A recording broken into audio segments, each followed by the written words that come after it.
got our slides here. So let me try to go as far as I can. Unfortunately, Roya can't be here quite yet, again, because she's been on public transit for 2 hours trying to get here, unfortunately. So let me try to do what I can. And Alex knows all this stuff, so he can help me out here. So anyway, welcome. We are on week 5 of our sojourn, trying to learn all we can about machine learning and becoming certified machine learning engineers. If you haven't joined us before, this is the GDG Cloud Boston meetup, where we're all trying to do our best to learn together and prepare for the Google certification exam for the professional machine learning engineer. And we'll talk today about, again, what that looks like, what we've been doing so far for homework and self-work, talk about a bunch of topics here, and do some sample questions. Have the Kahoot. We have some prizes here today. I know y'all can't see it that well, but we have some donations from Coding Cat and Jamstack. Yes, Coding Cat is where it's at. If you like cats, you like coding, you're going to love this. Oh, thank you. Our beautiful model here showing off the wares. Hopefully your head fits in that hat. But you're all very brainy people, so I'm sure you'll feel it. All right, so where are we today? So keep in mind, you don't actually have to do every single one of these things right now, every night. It's a ton of work, right? We did one of these last fall, and I think by comparison, this has like 2 or 2.5 times as much material. And I think what is there's a little counter. I don't know how far you are, Alex. There's like 750 whatever things, Yeah. You watch one video and it goes down by 1. Okay, let me watch another 300 videos. Of course, those are very action-packed, very fact-filled. I don't know. Do you guys like read the little sidebars where they have all the transcripts? I personally find that very helpful because I take notes. Did any of you guys like take notes when you're doing this stuff, or maybe it's just me? I'm a note taker. For the last one I did, I had like a 90-page document, and I had all my notes and stuff in there. But anyway, those transcripts on the side are really money. And as I said last time, Norbert and I, we come from an age when you had to read books that were made of paper, and nobody had boiled it all down to a short YouTube video. So I really encourage folks to do watch those. It's easy to skip them, but it's really worth watching most of them. I really wish everything that was in here was stuff someone who's willing to teach me, rather than me having to dig up historically. A note about the material here is that we are going to try to get folks vouchers for this exam. The exam costs $199, takes 2 hours. But if you came to at least 3 of our sessions, so for most folks that are here, they've probably already done that, whether you did that online or here in person, and if you completed all the material on Cloud Skills Boost by the end of the quarter, because obviously it's a lot of stuff, then you'll actually see badges you get on Cloud Skills Boost. We can see that badge, and then we're going to apply to Google to get you a voucher so you can take the exam for free. So myself last fall, I took that exam. I got a voucher and all, but I didn't get it all done during the 2 months that we were doing it. I kind of did the rest over holiday break.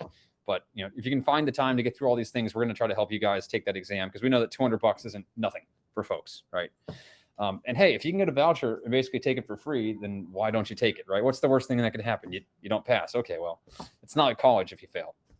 No one's going to know. And of course, if you do pass or fail, they don't even tell you what percentage. It's just you hit a button that says submit, and then it pops up, either pass or fail. You don't have to wait for your professor to grade it for 3 weeks. So anyway, that's why I encourage people to try to work through all this stuff. And while you could just click skip video, skip, it's really worth it to go through some of those things. There's a lot of great information. So on the material here, week 1, 2, 3, 4, it was kind of trailing. So I believe we went over these materials on our own last week. So I don't know, Alex, you've been doing a lot of this stuff, right? I mean, some of it. Okay, yeah. Cool. That's the kind of the pace we're trying to suggest to folks. I don't know, would someone be able to grab the door? Thanks.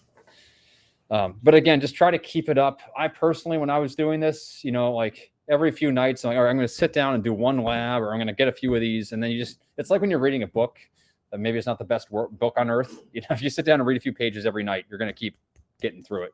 I also find if you want to do multiple, they're not all sequential. So doing a couple videos from one, couple videos from another can help you from burning out on a particular topic. Totally. And go outside in the woods, walk around, touch a tree or something. You don't have to stick stuck to your laptop all the time. Welcome. Hey, I know this guy. There's folks that also don't- the documentation, it's really easy to skip that because it's like, oh, I'm done with the videos. But those links really do lead to more advanced concepts. So if you're serious about the exam. Totally. And the quizzes are pretty good as well. Like if I take the quiz, I don't get it all right, I stop, I take the quiz again, like noodle on, okay, why did I get this one wrong? Those things are really great as well. So we got Lucas with us as well. Glad you could make it.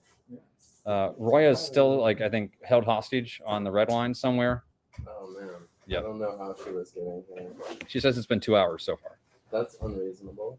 It is unreasonable, but there are no refunds on the MBTA. No refunds. So they don't have a guaranteed level of service? No SLAs. No SLOs. They don't even guarantee that the train won't start on fire. Nah, trains may catch on fire. Just open those windows and jump. That's right. You have to check them out. Oh, yeah?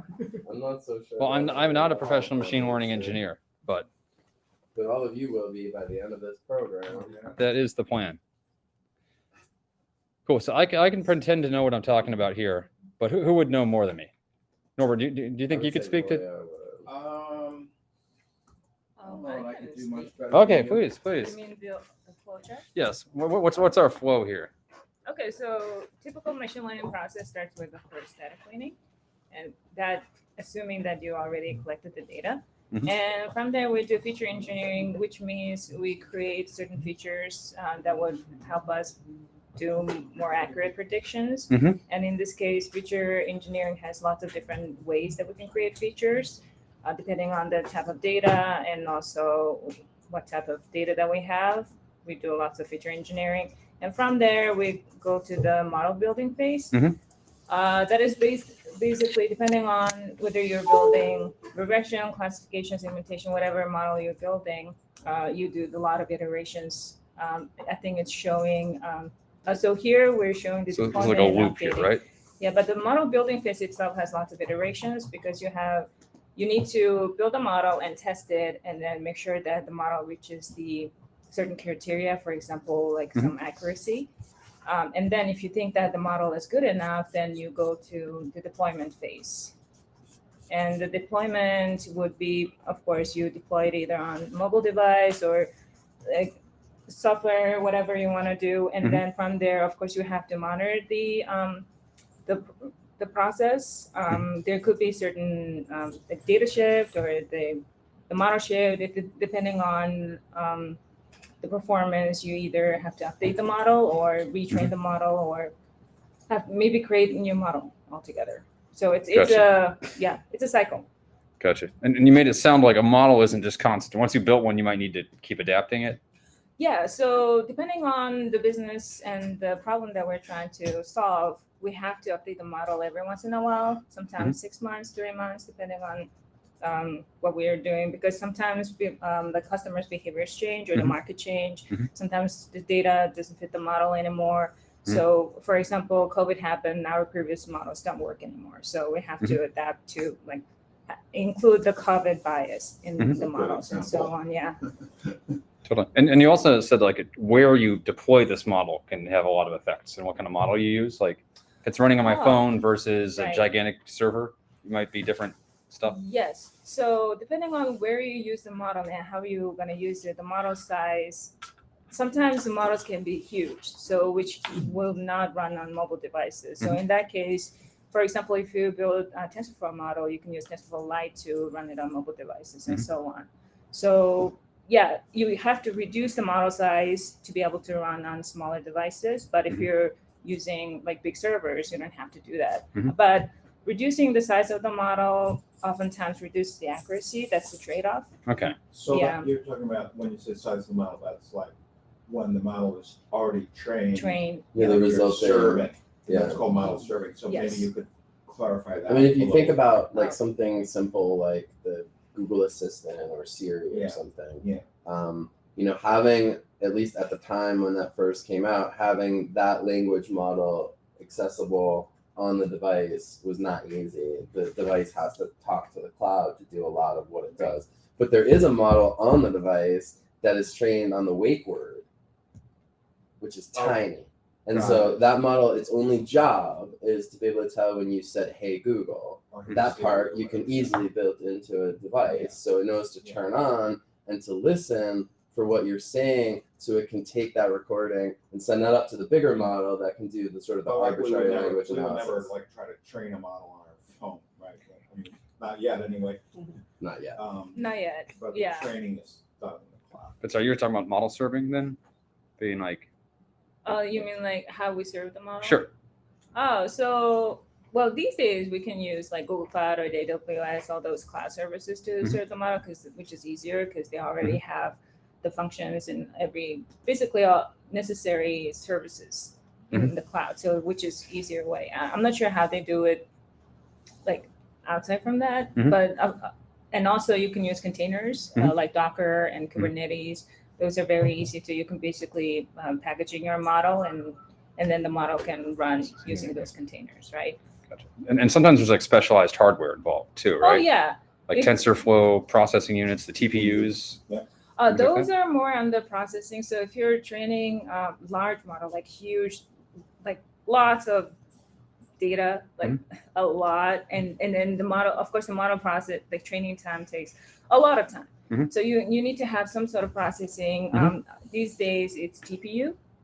You can also use GPU. CPU is very slow, but if you're using traditional machine learning models, of course CPU works, but huge data set, mostly GPU, TPU. Gotcha. And then for something like what, like ChatGPT 3 was like 120 terabytes just for the model itself, something like that. That's the size of the model that we're talking about, because once you train a model, we're basically talking about the parameters, right? The trained model means it's a bunch of parameters learned from the data set. And then sometimes it can add up to maybe 200 megabytes, which is not bad, but sometimes it can reach like terabytes, gigabytes. In that case, you like if you want to run it on smaller devices, you have to decrease the model size so that it can run. But within Google, the TPUs are used for serving also, not and I mean mainly for training, but also for serving. Is that right? I'm not sure like how it's working in the background. I'm pretty sure that they're getting all the data that we're like using to interact with the GPT, for example, and then they're of course taking that, putting it back into them, feeding it back into the. But I thought I heard when we were actually at Next at 2019, I thought they were saying then that if you look over the life cycle of a whole model, even though the training is what we think of as very compute intensive and time consuming, actually when the thing is in production for a year, the serving compute adds up cumulatively to more than the training. Oh, that's. I think we were told that, right? Yeah, that's for sure. Yeah, I mean it makes sense if you think about maybe the serving of a model is maybe analogous to like running a database query in BigQuery. Yeah. Where the data is there and there's a certain cost to just having the data that has some cost associated with it. But it's like when you make the query and how much data you were scanning over, that's where the heavy lifting is happening. And so clearly like the larger a model is, the more compute power it would take to serve one of those requests effectively. And Google actually called out in their earnings earlier this year. They're like, hey, Bard and ChatGPT are great, but it costs like 10x plus to serve a query than it does a current query today. It takes way more computing power just to even answer your question. Like right now at OpenAI for ChatGPT, they're just like burning money. Because everybody wants to invest, right? But they're spending like tons of money and resources just running your query. Luckily they have some benefactors like Microsoft and others who are Elon Musk paying them so much money for the services they are consuming that it's helping them continue to develop the product. Totally, yeah. So I was just going to take a brief break as I'm trying to expound on some of this stuff. I just want to make sure we had time for Roy, but I was going to touch on the Google I/O announcements real quick. Go ahead. Last week. You were there? Yeah, at the conference. Congratulations. Wow. We have an expert with us here. What did you think about it? Oh, I liked it. Is that your first really Google I/O? Yeah, and it was really cool to see all the announcements, and it was really cool just to be there. Yeah. But I was just going to touch on some of those things, right? Like now, for example, they've got in Docs, in email, it's like, I don't want to talk to this person I'm trying to get a job with. So you just write me an email, make me sound really smart, and send this to this guy because I want to get a job. Just take care of that for me. And now that guy that gets the email can be like, I don't want to read these emails. So can you just tell me who's any good? Summarize these emails. And Yeah. Tell me which candidates I should respond to. It's a 50-page document. Can you summarize it in one bullet point, please? You know. So it's on both sides there. It's really some powerful stuff. I mean, you know, like they already have a feature where you can have a Google Meet chat conversation, and then it can just summarize it for you. So like, you know, you already do the thing where you take a video of the meeting and you upload it, and then someone has to spend the same, you know, amount of time that the meeting happened in order to reconsume whatever went on there. Even if it was mostly boring, they have to spend the 45 minutes to watch that video to not miss anything. But yeah, this thing can just like write the summary for you of what happened, so you don't have to watch the whole video. Maybe you just jump to that part in the video that has that thing that you're particularly interested in. Yep, totally. The map stuff was kind of a little off the charts. It's a little off the charts, but they're like taking like a 2D picture of the street, and they're like, "Yo, we're gonna turn this into like, oh yeah, like this is a tree and that's a truck, and we're gonna like turn it into a video game." But no one's doing that, right? They're just having a machine learning model do all this. Personally, I'm not sure that's easier to see much about, but whatever. It's a new cool thing that's out there. Well, there is more information being transmitted, and so depending on what your situation is, you may not need that more information, but now it's available. True. It felt very visual, like because you could see that when there's traffic, more like cars and trucks will fill the road, and I thought that was kind of fun. Yeah, I thought that the photos thing was pretty cool, where they're like, yeah, you know what, Jim wasn't supposed to be in the photo, so take him out, and we only got pictures of half of Sam. So could you just figure out what the rest of Sam should look like and put him in there too? Yeah. Eventually, all the photos are just gonna be made up, but pretty powerful stuff.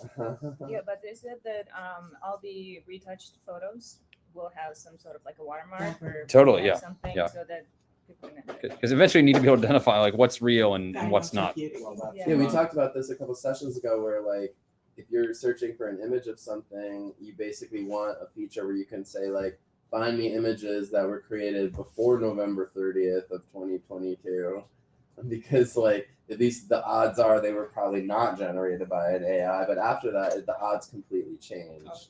Is now it's almost like, since it's the amount of effort and friction that it takes to produce an image through the AI versus manually, you can be sure that people are going to lean more towards that. And so most images going forward will be AI assisted versus, you know, actually taking the photo. I proudly own an actual camera, and I'm going to keep taking real photos. Hopefully they're going to pay me for all these like real photos. This guy who submitted a photo to like the international, yeah, he won that big contest photo competition, and he won, and then he rejected it because his photo was not actually a photograph. It was created with an AI. Totally. The Palm 2 API is pretty awesome. So if you guys are like, I actually want to write code and use this sort of stuff, basically Palm's what powers Bard and these things, then you can do that directly. So pretty much every company out there, your customers are now saying, yo, what is your AI plan? Like, I shouldn't have to keep doing things with my hands, and like, why isn't the computer doing it for me? Well, if you want to have that kind of magic, then Palm is the API that basically lets you do that. And it's kind of funky. You'd think there'd be like a very computer way of doing stuff. No, you're just like, hey, insert blank. Okay, tell me what the next thing would be in the sequence, right? And so now you just take your customer's content, you fill in the two blanks, you send it off, you get the answer back. It's Mad Libs, you know. Yeah, it's like Mad Libs. Everything that you do in your job, basically. But it's funny because you'll see now all these like there are people that are making all these fake news websites, and their whole thing is they take a bot, and every article that appears in CNN, they ask ChatGPT to re-summarize it so they're not plagiarizing. But half their content has boxes that say like, I'm sorry, I can't answer that query. I am an AI. So just watch out there. You'll see a lot of stuff like that. Yeah, I saw something on Twitter, LinkedIn this week of someone who submitted a paper in college, and like inside the paper it had, as an AI model, I'm not able to whatever, and like it didn't even check it enough to remove the things that it says it's an AI. So I was doing a talk on this website I made as a demo website for a talk I gave last week, and I wanted some copy for some fake articles. So I wanted hot new llama hairstyles, and ChatGPT kept telling me, you should not abuse llamas. I cannot answer this. I am an AI. You should not abuse llamas. And I'm like, no. Give me a story about hairstyles for people inspired by llamas. And it kept being like, you should not abuse llamas. Do not abuse llamas. I was doing a Twitch stream last week demonstrating how effective or not effective GPT and BART are at solving cryptic crossword puzzles. And there were a few cryptic crossword clues where it had like the name of a nationality in the clue and some other random, because these clues are cryptic. They're not actually English sentences. Yeah. And, but there were a few where the bot would just refuse to answer because it sensed something that could be construed as maybe like maybe you're saying something derogatory about Italians because it says like something. And so it's just like, I cannot help you with that. I just refuse to participate in whatever it is you're talking about right now. So if you're going to use these APIs, be aware you should check for in your output, look for like, I am an AI, I can't answer that. Otherwise people are they're going to figure out what you're up to. All right. Because you're all going to automate your jobs and your schoolwork, obviously. I mean, there's someone last week who got a media inquiry saying, they wanted to quote something that they had said in this book that they had written. And like that person had never written that book, but ChatGPT had just like invented this book and said that they wrote it. So now someone's asking for a quote from the book and they're like, there's no book. I don't know what you're talking about. Definitely. And the cool thing is this also was released in 100 different languages. So if you want to write your camel website in Sanskrit or Klingon or whatever, I'm sure it'll take care of that for you. So that was cool. And as you mentioned, they're also saying, wait, for social purposes and being ethical, we should actually let you figure out what is fake and what's not. So they're doing that watermarking as well. We mentioned Workspace, which is like our G Suite, if you ever use that. Now they're trying to help you like autocomplete, like write your emails, that kind of fancy stuff. And again, that's just using the Palm API. So if you wanted to make your own software do that, you can just use the same API, which runs on Google Cloud. That looks like an acronym.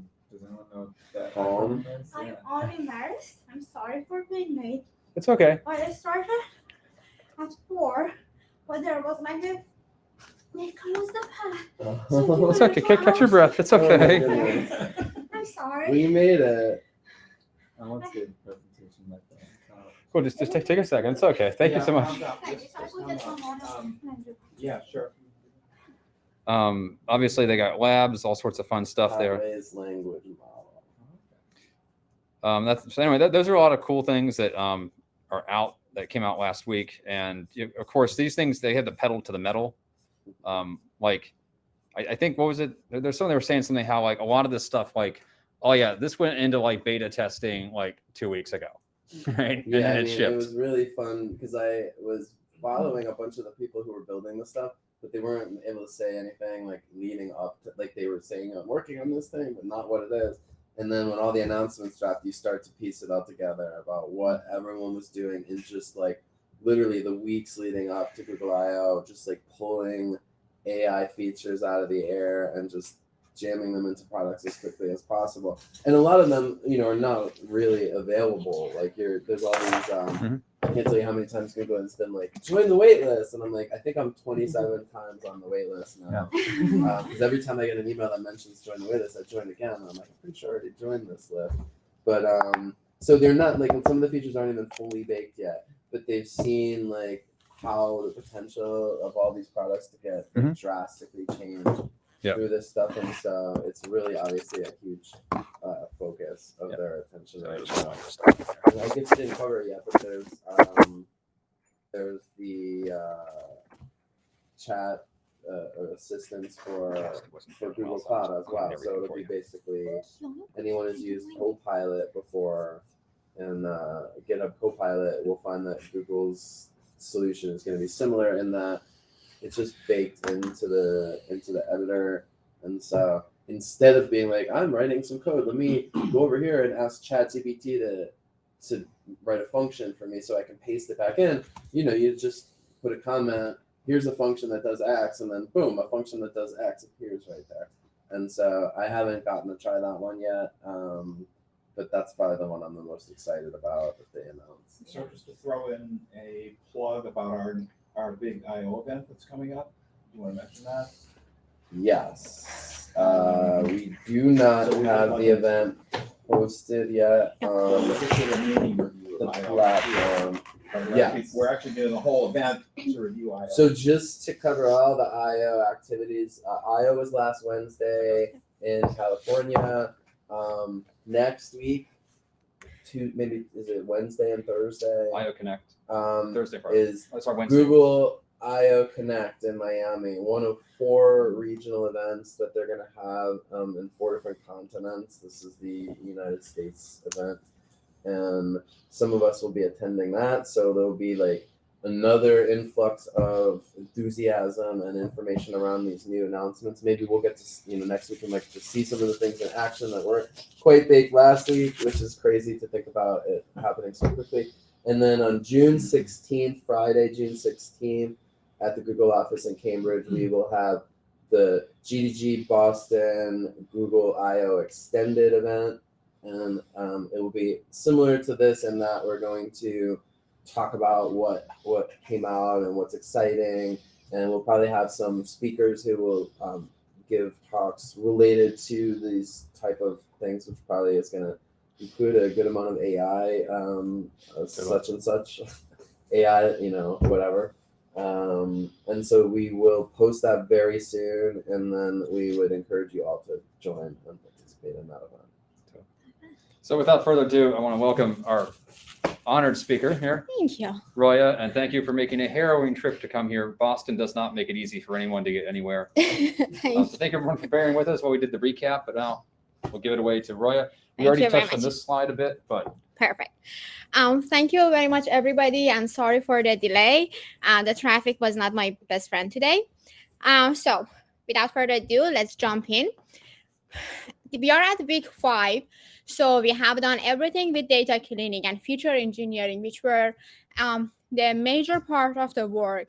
And now we also built the model last session. We went through some of the nuances of how to build the model, but now we want to get through the industrialization of it. Now we have the model, we want to know what is next, how to deploy the model, and how to make sure that we are constantly providing our customer, our client, with the best type of model. So this week would basically focus on this pipeline automation. And the idea is, so now that you have this model, how to make sure that you're constantly and continuously adding all of the new technicality, and you are developing it to be a better version of itself without really basically giving a hiccup to the user. And also how to make sure that this model is doing what it's supposed to do. So one part of it is that you are intentionally trying to feed it new features, but the other side of it is that you want to make sure that the model does the task that it's planned for, and the changes in the data and the changes in the context is not impacting your model basically behavior. So it brings us to this new I would say made up term of ML ops, which is maybe a second generation to DevOps, which is development in operation. So it's development and deployment. So it was constantly developing new features and making sure that it works in operation. And now it has dragged into ML. Prior to this, ML was me as a research scientist would build this model and put it in a package and pass it to the software engineering team, and they would deal with everything around it. So they wanted to deploy, they wanted to put it on an edge case, they wanted to send it to whoever they want. That was somebody else's problem. But in ML cases a few years ago, they would take a TensorFlow model and rewrite it in Java or C++ and completely rewrite the whole thing, which is crazy, right? Today we think that's crazy. Exactly. I 100% agree with that. But that's how separated in the past the data, the so-called data science versus the ops people were completely separate. True. I honestly don't have any experience of that time. I started where I could deploy, but I cannot even wrap my head around the fact that I built a TensorFlow model right like in C++. That would be quite a challenge. Okay, so ML ops, as I mentioned, it's deviating from DevOps, and it focuses on three main segments. The first two, it also shares with CI/CD, which is a DevOps practice, and that's the continuous integration and continuous delivery.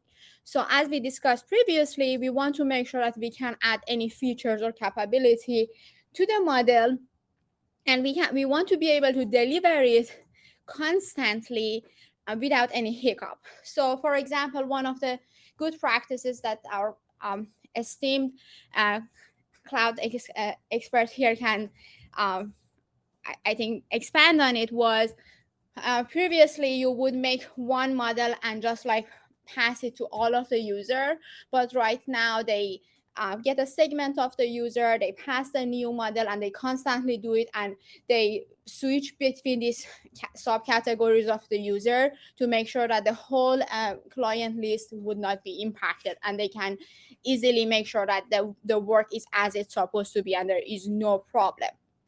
So we want to gather these two things from the DevOps, but we want to also add another layer to it. So when we are discussing ML, we are constantly talking about data. Continuous training is what makes you a good ML engineer, because data is constantly changing, and if you do not make your model dynamic, you are not responding to the changes in the environment. So your model would not work anymore. It is not mentioned here specifically, but I encourage you to study federated learning. And the idea for federated learning is, instead of having all of the data passed to the scientists to be able to train a new model, you are using all of these downtime in edge devices and have a tiny pieces of your model being transfer learned. So you are training a tiny pieces of it on the dead time of that device, and store all of these trained values back in your model. So instead of gathering the data, which would come with security issues most of the time, you are using the device of your user to do the training, and you just collect all of this information to be able to propagate it to all of your users. So now we want to know how to build these three continuous operations without any problem for us. Obviously, Google is providing us with some tools to make this seamless and without any problems. And just to briefly go through it again, previously, ML scientists would only be in their own cave of building the ML code and not to worry about the surrounding of it. But right now, we have so much more to deal with, and we cannot say, okay, this is my model, go and deal with it.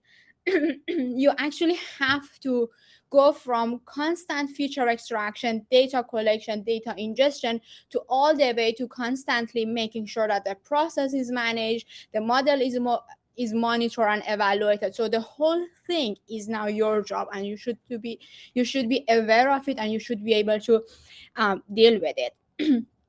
Fortunately, TensorFlow X, which is basically the pipeline for production of TensorFlow, make everything for us seamless and really easy to use. So just to go one step back and look at this whole pipeline once more, we obviously started with data ingestion. That was us collecting the data from different sources, whether it's like image data that they were unstructured and we collected on a cloud or on a own system, whether it was data we were streaming from the user on their cell phone, anything, we had this data ingestion. We wanted to analyze and validate the data. That was the session that we went through the data, made sure that we have all of the labels, the format are the same, there is no non-value, everything was right. Then we did data transformation, making sure that the basically the strings, everything which was not a number was turned to a number. The numbers were bucketized or transformed to a 0 to 1 scale based on the type of model we were using. So we did all of the transformation, we did the training and tuning, and we wanted to do model evaluation, which was having the test data set and validation this data set to make sure that the model is generalizable to the reality, and serving and logging. So this is the pipeline that we want to work with. Now, for each of these cells that I discussed briefly here, TensorFlow is giving me an option to use to make sure that that cell is taken care of. So data ingestion, which was not a TensorFlow part, quote unquote, because we were dealing with the storage and collecting the data. So we put that aside, but I want to mention that Google Cloud has really good pipelines to take care of that as well. For the data analysis and validation, we have TF data validation. For transformation, we do have TensorFlow Transform. For training and tuning, we have Keras and we have Keras Tuner. For model analysis and evaluation, we do have TensorFlow model analysis. And for serving, we do have TensorFlow serving. So as you see, for each of those snippets, for each of those building blocks that was that could be a headache, and initially we thought it's not our job, but it turned to be ours. Now TensorFlow giving us some sort of tools to be able to handle it. So far, any questions? All good? Great. I think I'm still like trying to catch my breath, so I'm going so quickly so you won't notice it. So if it's so quick, let me know. Then you outed yourself just now. Yeah. The ruse didn't work. True. I always been the kid who'd do something wrong and they would go to the mom and say, hey, I did it. So I'm bad at hiding. Okay, so let's go through these TensorFlow components that we just discussed. We started with data ingestion. The first thing that TensorFlow provides us is example gen. That's a tool which allows you to easily monitor your data, see how your data looks like. You know the data, then you want to validate this data set. I want to point out that if you have been a ML scientist or data scientist for a while, maybe instead of using this new tools, you are used to do pandas or numpys, and they are really great tools to handle these problems for you. However, TensorFlow data validation makes it really easy and takes it from you requiring information about the data science and ML to just being able to plug and place and just switch and toggle some values and see what you want to see. So suppose previously you would require some pandas code or some numpy information. Now you do not need any of that. You just have the TensorFlow data validation installed, and it takes care of all of these stuff for you. So statistic gen, it produces all of the required statistical description. Suppose you require mean, max, distribution, any of those kind. A schema generation goes through all of the information that you want from your data. It is quite similar to pandas .info. So it tells you what type of columns you have and what is the content of each of those columns. And the example validator is for you to see what you are seeing is what you expect to see. We have TensorFlow Transform that we discussed, I think, in the week 3. And that is where we are trying to make all of the transformation inside the model to make it easy for the time of deployment. We have the trainer, which is our beloved Keras API. And then we have the evaluator, pusher, and model server, which comes at next. When you have these training and evaluation data, as we just discussed, first step for you is just to get a sense of what your data look like. And for that, you require to build a statistic gen. The statistic gen gives you the statistical description of your data. TensorFlow uses these statistics and generates three new gives you accessibility to 3 new tools. The example validator, which now you have more information about your data, you can go and validate it. The schema gen, which gives you an idea of the whole table, and the transform, which allows you to modify the data. When you transform the data, now this is the part for you to train the model, and after the training, you want to evaluate it, or you want to pass it to your edge cases, or where you want to use the data. That being TensorFlow Serving, TensorFlow GS, or TensorFlow Lite. So for the transformer, because we need to, for example, change the type of the data, or like have to do like maybe some feature engineering there.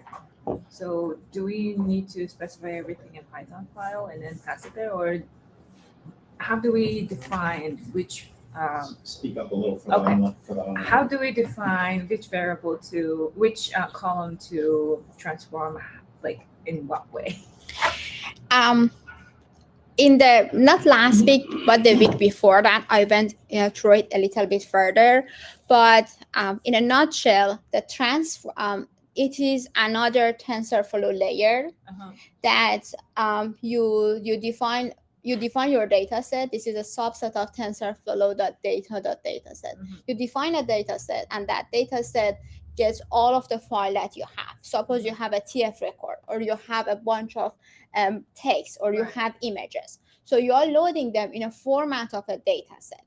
Then you define a map function, and that map function takes any type of lambda transform that you want. So sky is the limit with whatever that you want to define in that transform.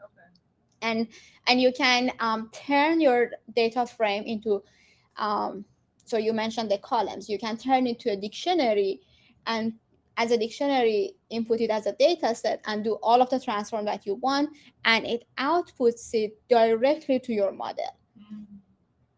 Okay. So it takes away all of the pre-processing that you were required to do. And because it does it does it in parallel processing, and it also does it in a prefetch fashion. So it's way faster than if you want to like pre-process the whole data and save it on a storage. Okay. Thank you. Of course, yes. It's fine if this question too specific, but I've with your one-hot encoding your data, you're creating a lot of different columns based on the values you have, right? So it can be kind of difficult when you have training. I mean, when you've trained your model on a whole bunch of data. So maybe there's 5 different categories for something, creates 5 new columns, and then you're running it on yesterday's data, the new data, and that only has 3 of the values. So you can't one-hot encode it the same way. You have to know what were the categories from your training data. Is that part of what this is helping take care of? Because you mentioned one hot encoding, I go specific there. When you are dealing with one hot encoding, the assumption is your vocabulary size. So if your training data had 3 categories, 3 vocabularies, that's the expectation. If your model sees something new, then it gets confusing. It is a common practice that you will reserve one value in your one hot encoding for an unknown. So if in my today data, I only have 3 vocabulary, but at the time of testing, I happen to know a new value, then that would, even if it's like 100 new values, all of them fall into the same category of unknown.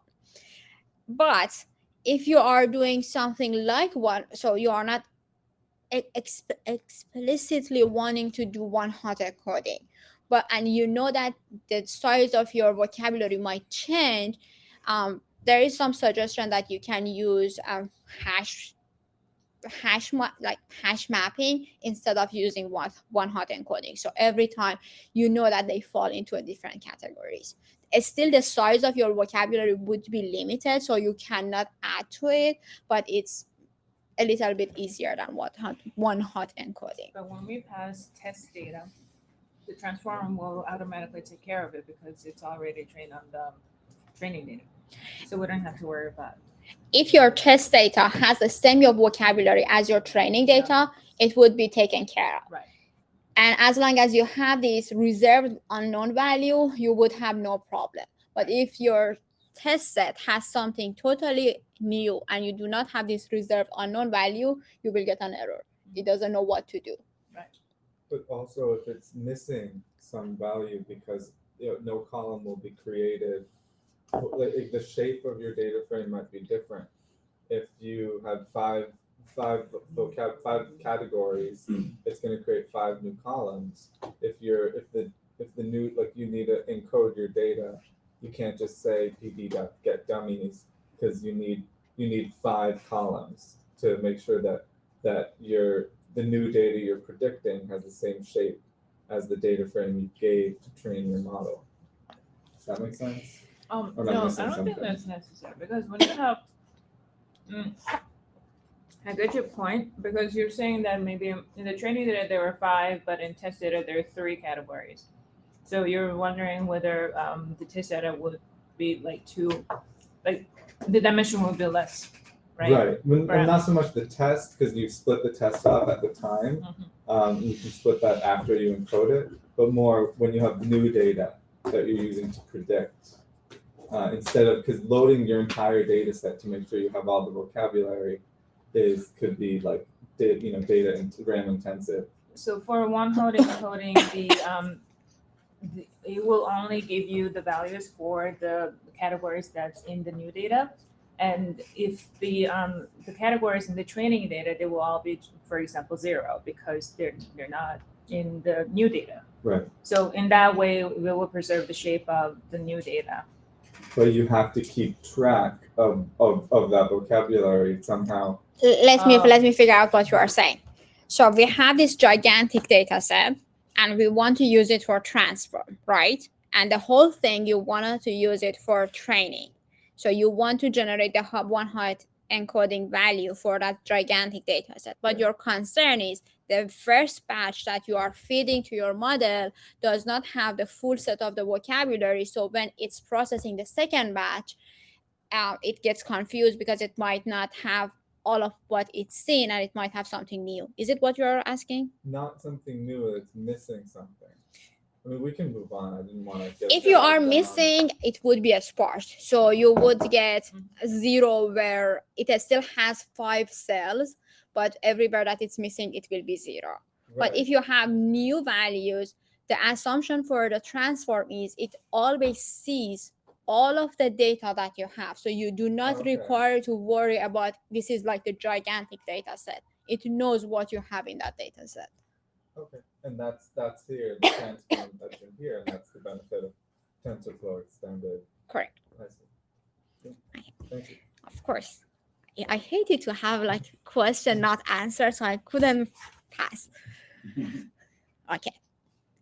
So for everybody out there, the question was how the transform takes care of a really huge data set, but the transform, actually the beauty of the transform is that it can handle really big data sets. So even for something like one hot encoding, it goes through the whole data, generates this whole vocabulary list, and then generates the one hot encoding. So this is not something that should make you worry. Okay, so now that we passed that, let's go through the data analysis and validation, which is a TensorFlow data validation tool. It is just like pip install PFDV, and it's like kaboom, does everything for you. But let's go a little bit deeper into it and see what it does that makes me really excited. TF data validation computes the statistic. So if you are somebody who's been using like pandas, as I mentioned, you would not be really excited about it because it's like a few line of code that you by now you are like it's second nature. However, it gives you a good representation of the data, and it's easy as like making some check marks or toggling some buttons. So it's easier honestly than pandas.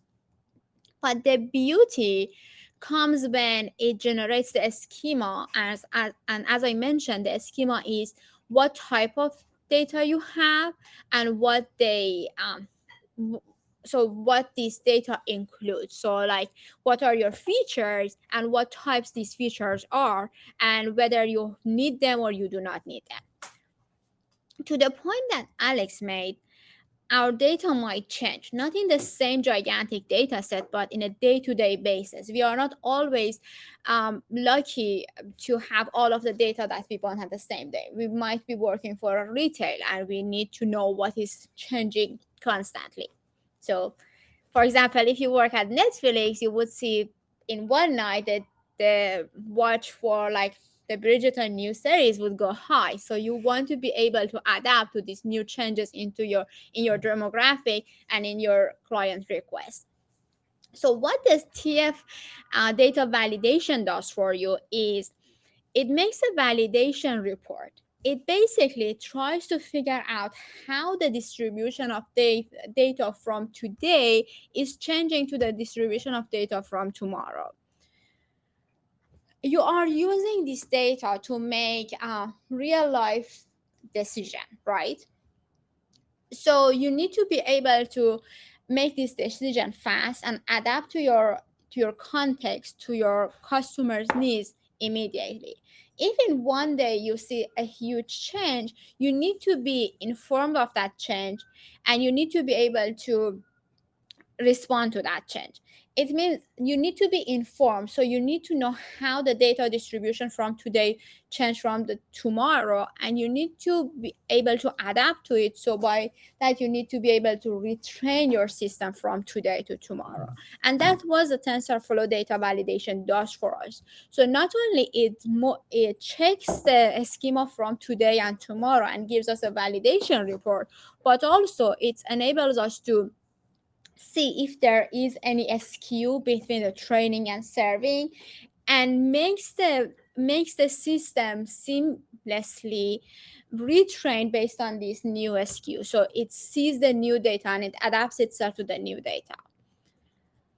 And then we have data transformation, which is another cause for this skew between the time of training and time of testing, or the constant training that you are requiring.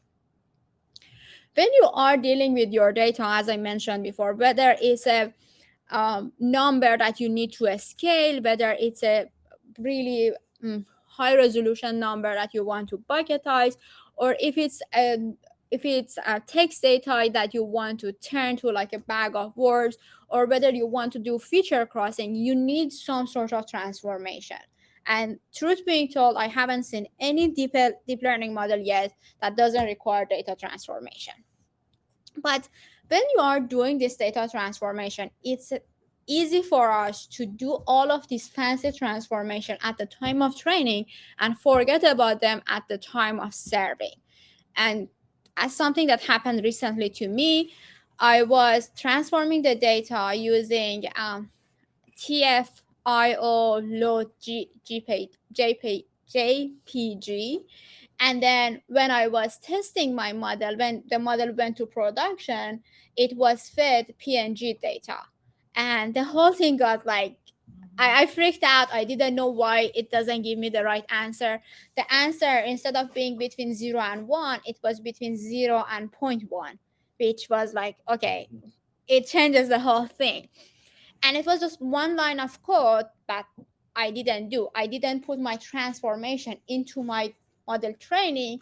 So when the customer was implementing it, they wasn't using the right transformation and they weren't using the right type of data. So the whole thing basically, it went.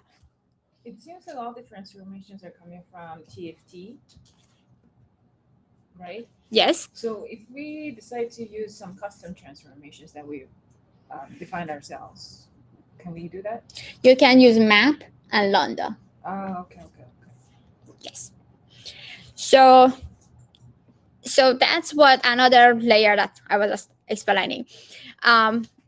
You can apply. So instead of doing all of this transformation outside, it takes care of it under the hood. So the same type of transformation that you are applying at the time of training would happen at the time of testing.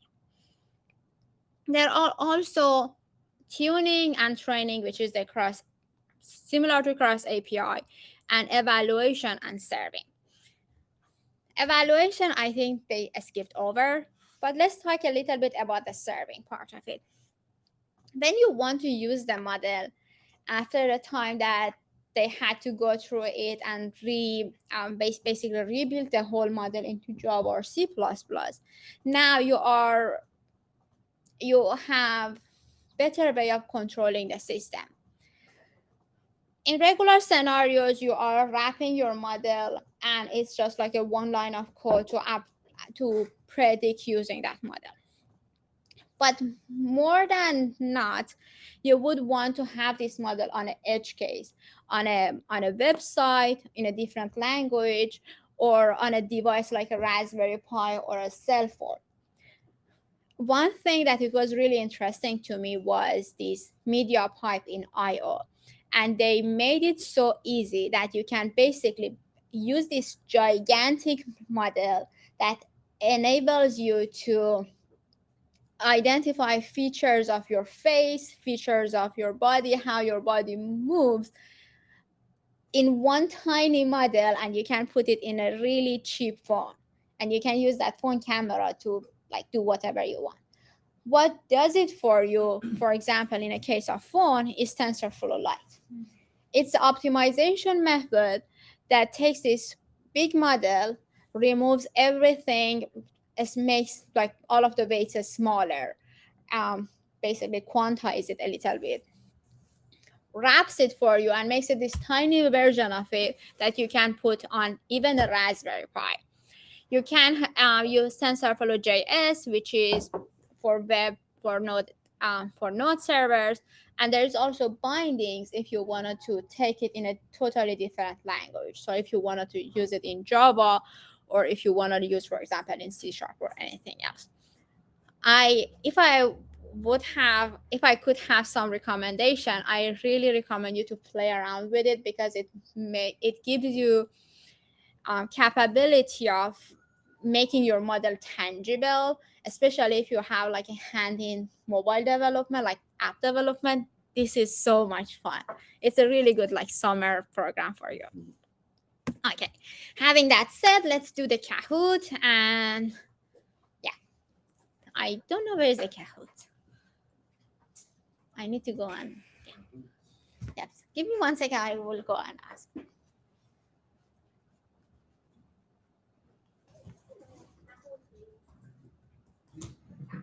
Kahoot time. All right. Let's go.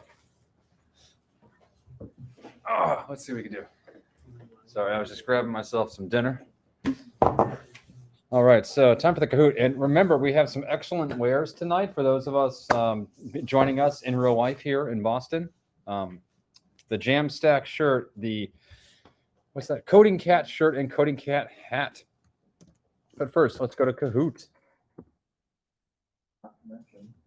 Oh, not to mention some really good books that actually cost serious money. Yes. I just learned that if you want to work for the CIA, you cannot be downloading textbooks without paying for them. So, did you want to work for the CIA, Alex? we were at ODSC. Okay. Had a whole group, so, yeah, it was funny. Step 2, if you work for the CIA, you can't talk about it, I bet. Yeah. They talk about it a lot, but you also have to move to Washington, D.C. Okay. Yeah, that's definitely a thing. That's a beautiful city. My aunt and uncle live in Arlington, and all their neighbors all work in the CIA or the FBI. They're all a consultant. All right. So here's our Kahoot code. Well, that's how parties go in DC. You're like, what do you do? I work for the government. What do you do? No, I work for the government. Yeah. Right. Let's talk about football because I can't talk about what I do. I work for the EPA or something. Or a different three-letter word. Exactly. Three-letter. Yeah. Well, I didn't know you could do slash through. Oh no, okay.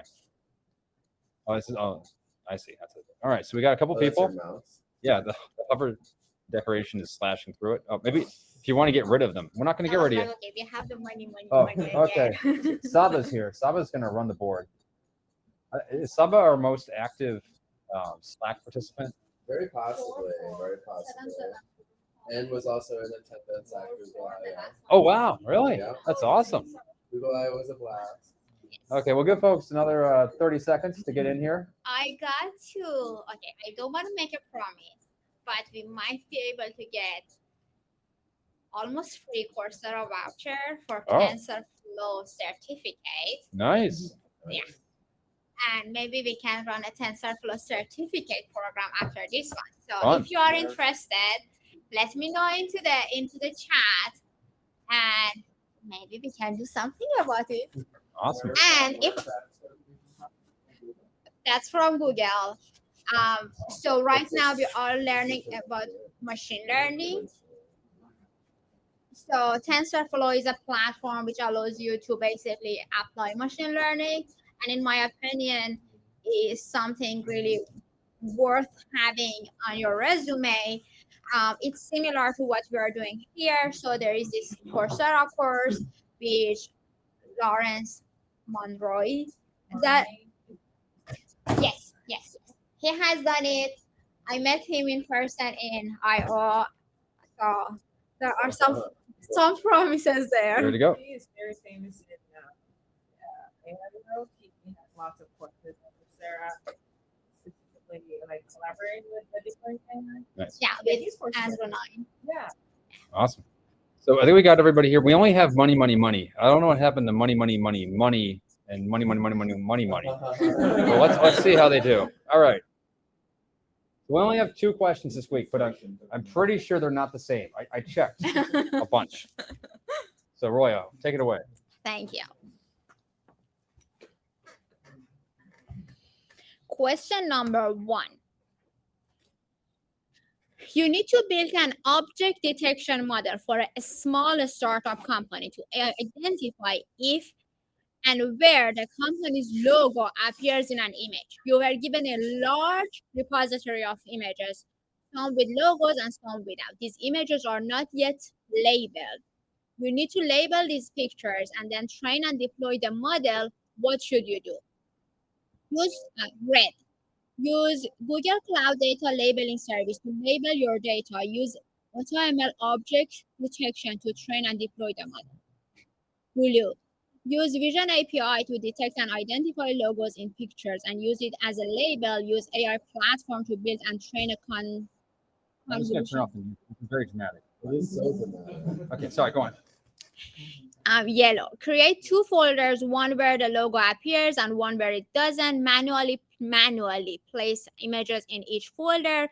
Use AI platform to build and train a convolutional neural network. D is the same. Instead, you are using AI platform to build and train a real-time object detection model. So whether convolutional or real-time object detection. And 12 seconds. 11, Go, 10, go. 9, 8. No pressure. We got 9 answers. I know we have more people than that.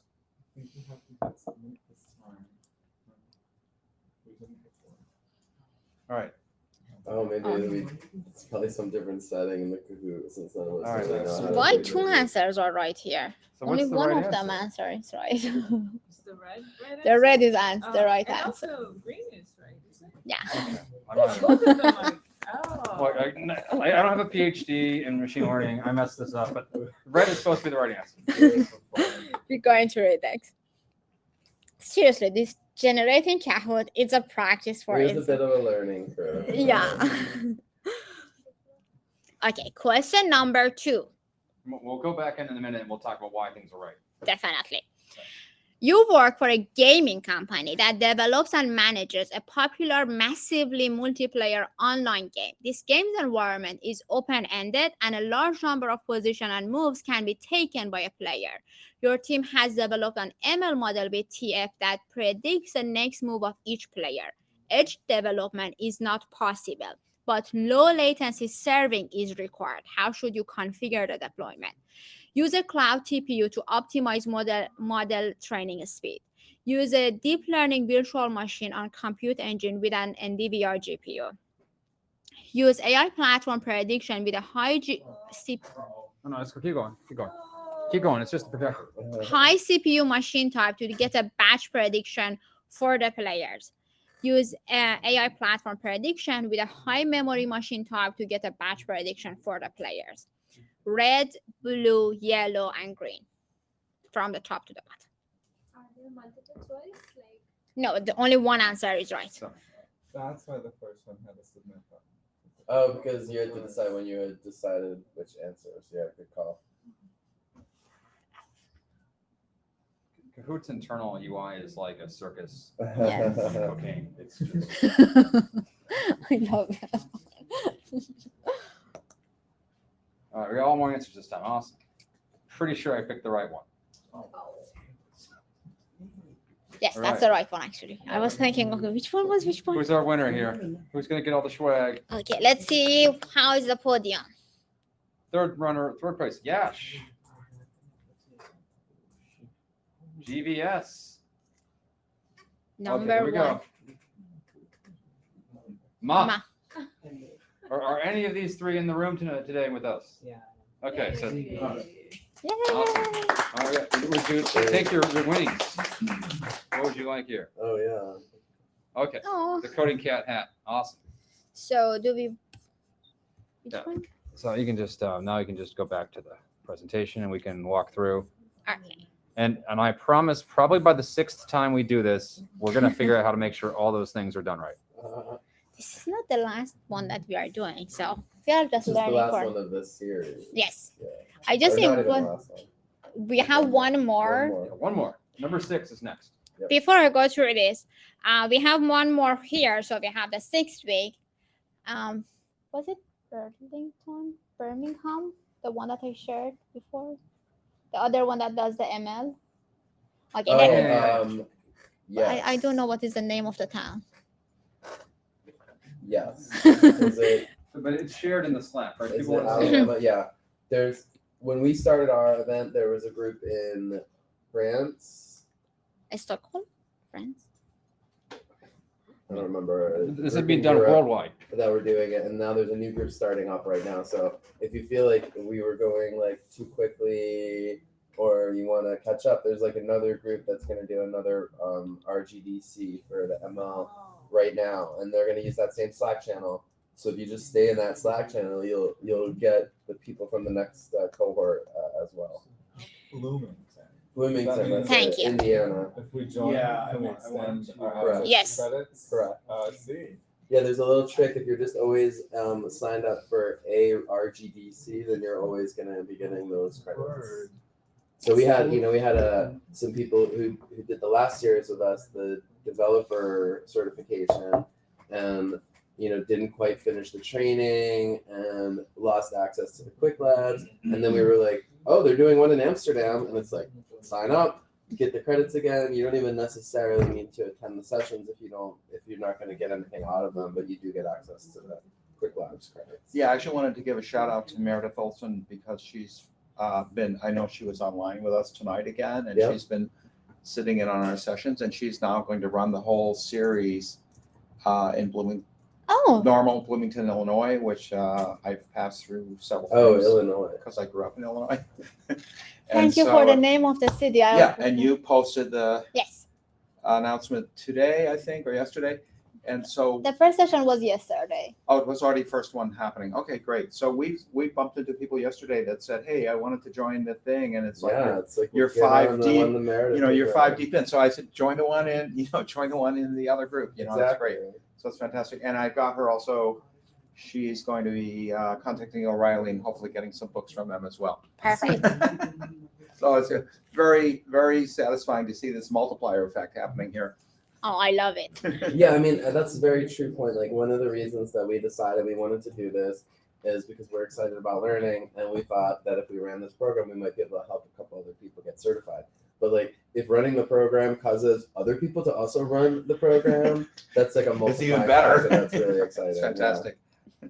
Shout out to ML Group in Stockholm. They have done it before us, and they made a recording, and it is available on YouTube. And I'm always checking with them before coming to each session to make sure that my information is right. So I don't know if they ever hear it, That's but awesome. thanks That's them for sharing the That's information. So let's dive into the questions. You need to build an object detection model for a smaller startup company to identify if and where the company's logo appears in an image. So you want to know whether it's there, and you want to know where it is located. You were given a large repository of images. When it says large, you should know that if it's manually labeling something, it's not possible. So just by that large repository of images, C and D are to the trash can. Then you are left with A and B. Some with logos and some without. These images are not yet labeled. You need to label these images and then train and deploy the model. What should you do? So basically, it's asking you, you are in a startup, so this is not a personal, you have some money, how you should best use this money. Whether you want to spend it on a Google Cloud data labeling service to label your data and then use AutoML, which has this object detection, and just train on top of it. So you use transfer learning, or use Vision API to detect and identify logos in picture and use it as a label. Use AI platform to build and train a convolutional neural network. As I mentioned, C and D are already crossed because they are asking you to manually basically place each image in a folder to quote unquote label it. It takes so long, and I'm doing it right now, so it takes really long time. Nobody wants to do that for a large repository. Again, because it's a large repository, your main problem comes from the data labeling, not from your model. Just by that, A is a better answer. But B is double wrong because because it takes away the labeling part by counting on Vision API being able to detect your specific logo. You are in a startup, so there is no chance that Vision APIs has any clue of what your logo is. So your B is wrong because you are not labeling the data, and it's wrong because you are counting on Vision API to know your logo. That's why A is the right answer. That's probably a notable like success point for your company when you get to the point where the Vision API has your logo as one of the ones trained in. Oh, definitely. Like you're a big enough company that they know it. Exactly. You were gonna say something. So in Kahoot, it also said D was the correct answer. Yeah, Kahoot, when you are building these questions, it makes it like a. Oh, so it was error. Yeah, it was. Oh, okay. Yeah, I don't want to just get into it. It's like a challenge to go just do it, and then it nags about the size of the answer or the type of the answer, and oh my god, It's better than us inventing our own quiz software, but it's not the perfect thing. Yeah. Exactly. One day we have to build our own. We can do a little hackathon here. Exactly. We'll make our own Kahoot for the GDG called Boston events. Oh, I'm looking forward to that. So, as I mentioned, A is the right answer. Second question. You work for a gaming company that develops and manages a popular, massively multiplayer online game. The game's environment is open-ended, and a large number of positions and moves can be taken by a player.